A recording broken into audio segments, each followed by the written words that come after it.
Good morning to all my friends and family, and welcome to this episode of Jim's 5am Club. It's the 24th of August. It's overcast morning. It's the day after my youngest daughter gave birth to her first child. And it's a very, very happy time in my life and my family's life. It's also the day before my wife's birthday. So within 1 week, we're going to have 2 celebrations for as long as I get to live, which is really, I guess, fulfilling for me, given the struggles that my daughter Aliveness had over the past 3 years. Not only the struggles that my daughter had, but also her husband Will.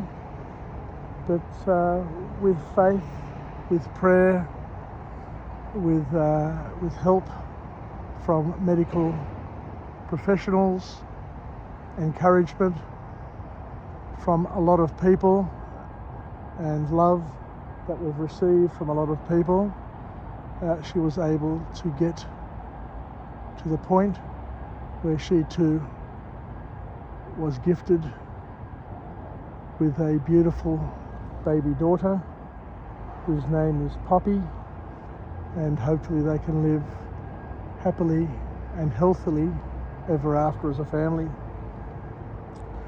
What I'd like to do today is to continue the tradition of Jim's 5am Club and to do another book summary.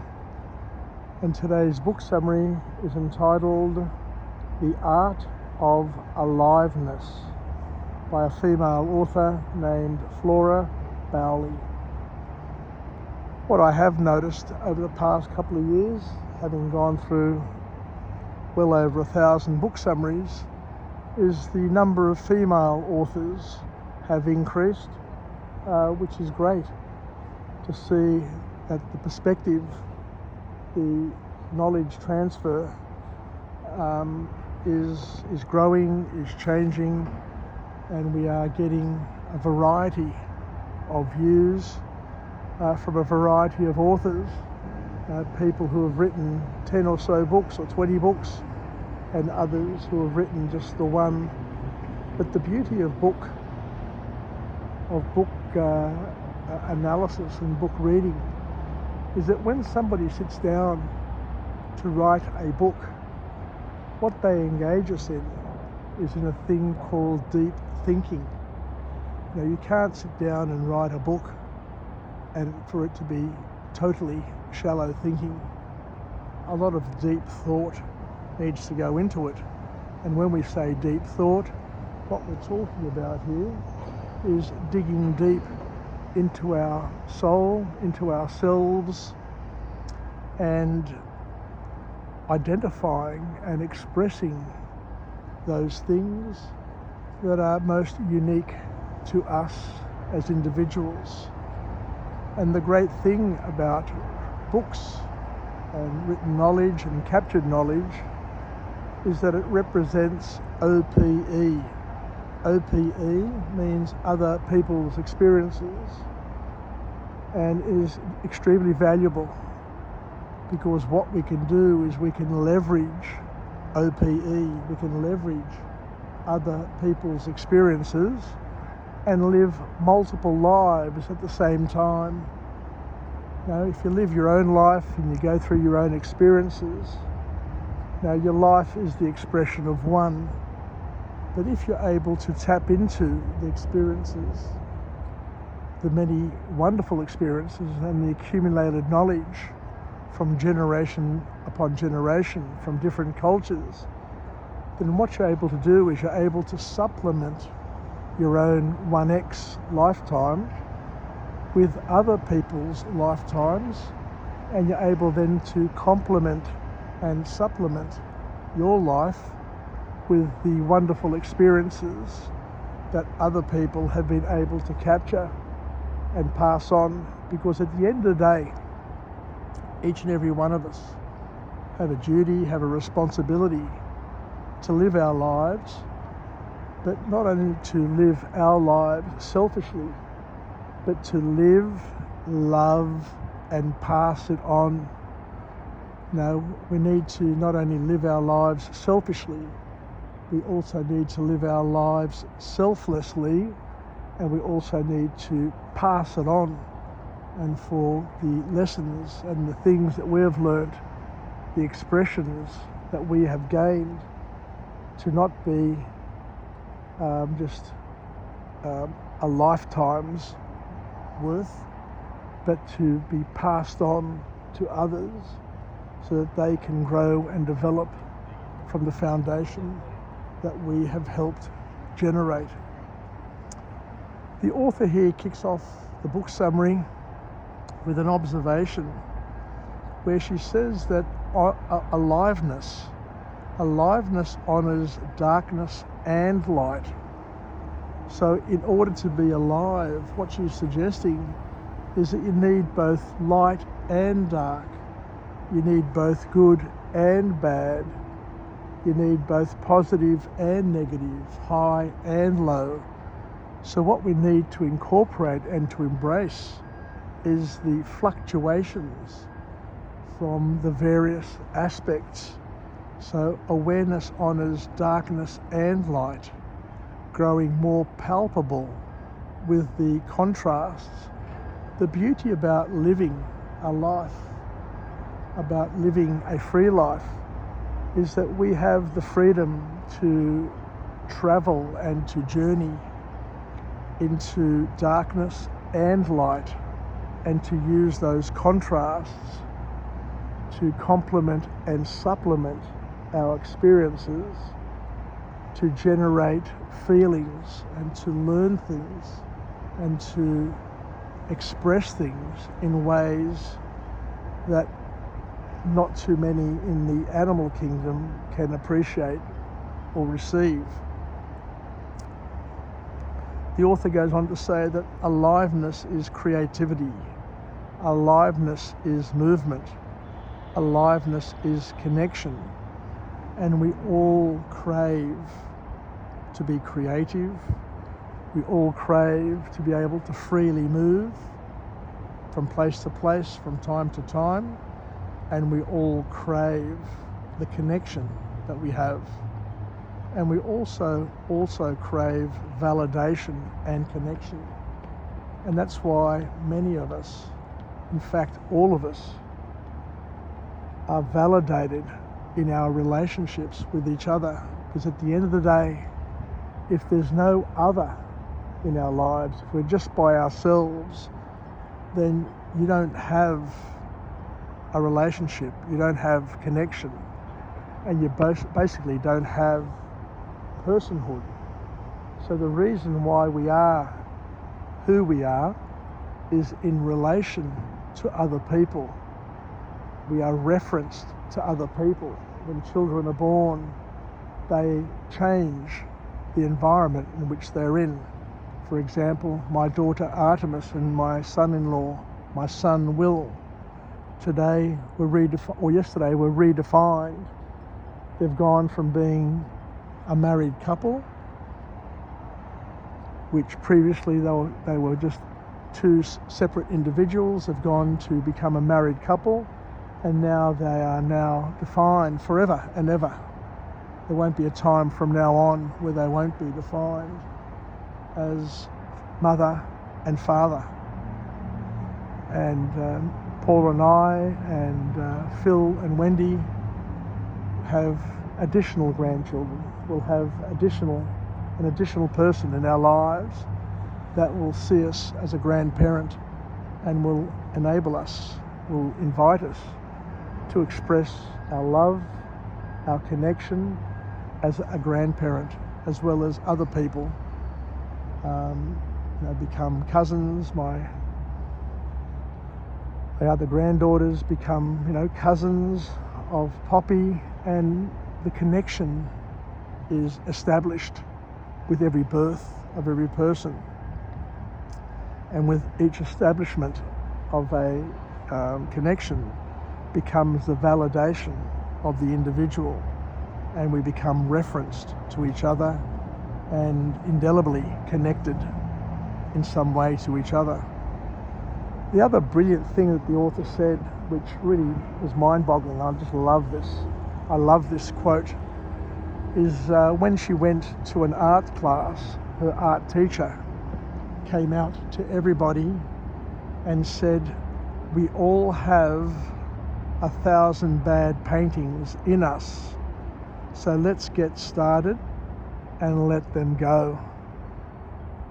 So what a brilliant way of looking at experience, knowing that we've got a number of failures along the way, and the only way to get through failures is by taking action and just knocking them off one by one and ticking them off, knowing that the path to success, the path to improvement, the path to growth and development is paved with failures, is paved with bad art, is paved with bad presentations, is paved with bad exam results, bad relationships. So let's just get them out of our system, let's just knock them off one by one and get on our way. So the first formal point, and it's taken me a while to get here, but I've enjoyed kicking this one off this morning, is that both life and art are a dance between comfort and risks, and your baskets are how you keep your balance. So what the author here is saying is that both art and life is a dance where we move between comfort and discomfort. And we need to accept and to receive and to leverage the risks and the unknown. And those things are the things that create balance in our lives. Our baskets are what create the balance along the way. And to understand that all of our skills and our experience will always be there in our lives. Whatever we have done, whatever we have thought, whatever we have achieved becomes part of our skill set, and the tools there, the patterns that have been accumulated will be in that basket for us to use forever and ever, and they're there for our benefit, and not to think that anything that we've done in the past is a waste of time, because it's a foundation for where we go and how we grow in our future. And the author also says that it's important to take these baskets and to always leave them behind us, because it's easy to go back to what you have mastered. But if you rely on the things that are familiar, if you rely on familiar knowledge, familiar habits, tools, decisions, what will happen is that you won't learn, and you won't grow, and you won't create anything new in your life. So what we're encouraged to do is to let go, to grow and develop, and to lean just outside our comfort zones in order to make the most of our lifetimes and the gift that we have been given, not only by our parents, but most importantly by God Himself. So we need to strive to stay alive in all aspects of our lives. And the author here says something else which is quite profound. She gives us a question to ask ourselves on a regular basis. And that question is, would I rather be comfortable and stagnant, or would I rather be uncomfortable and alive? And I think for each and every one of us, the answer to that very, very simple, empowering question is that we want to be alive, and in order to be alive, we need to welcome discomfort. and to know that it's only through discomfort that we get to experience the wow that life has to offer. The second point that the author makes in this book is that we need to use riverbanks to give our life and our creative practice structure. And the author once again says something which I haven't heard before, but it's quite profound and quite exciting, that before you can think outside the box, you first need the box. Let me repeat that because it's so profound and it's so interesting. In order to live outside the box, you first need the box. So what we're saying is that we need limits, we need structure, we need knowledge, and too much freedom. And we all know this, we see it all the time, and it's one of the banes of society at the moment, that too much freedom does not lead to perfect self-expression. What it actually leads to is creative decision fatigue, because what we know through experience which has come from culture, from our cultures, from our backgrounds, from our heritage, from our traditions, is that restrictions can be tremendously liberating. And the concept of riverbanks is important because it allows the flow, it allows the channeling of energy to be done effortlessly, because it invites us to be focused and to think. It invites us to plan without having to think about what we're doing all the time. The riverbanks channel the energies that we have, and then we're able to then work out how we go and where we go, given the limits that we have established and have created in our lives. So the author here once again reminds us that we need to pick whatever limitation supports our goal. So we need to be thoughtful in what we do and how we do it, and to know that limitations aren't bad.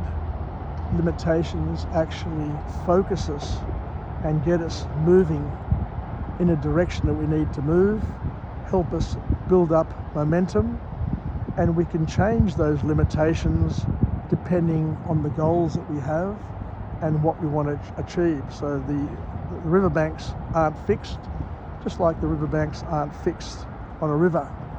Rivers meander, rivers change all the time, and we need to make the most of what we have and to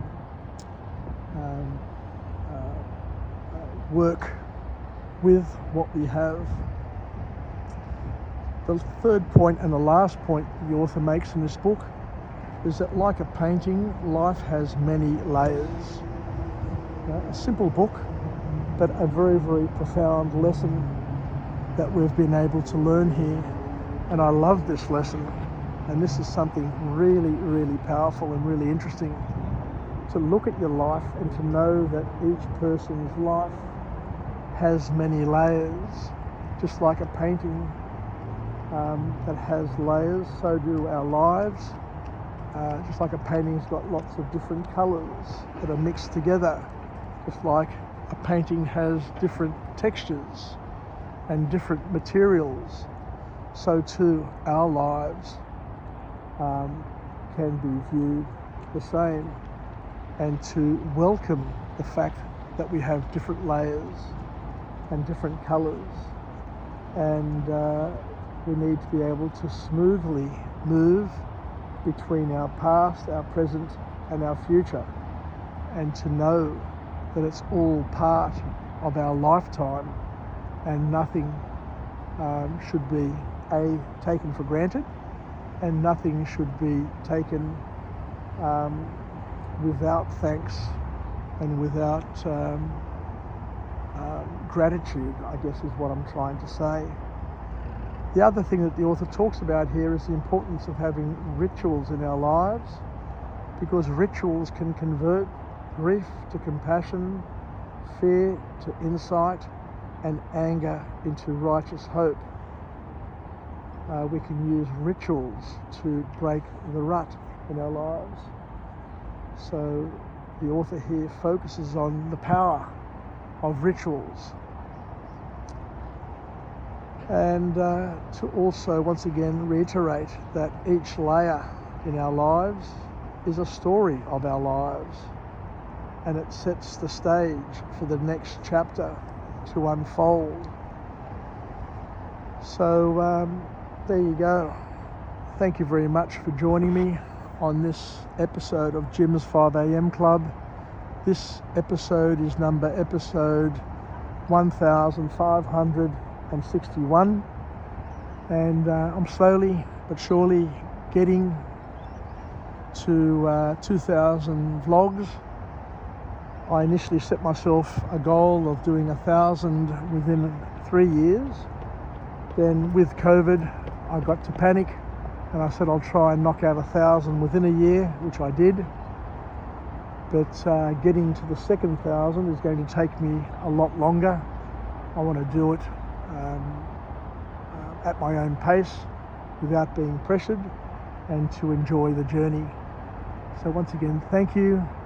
Wishing you all the best. It's a winter's morning here in Sydney, but it's mild. Spring is just around the corner, and I wish everybody all the very best, and may God bless us all.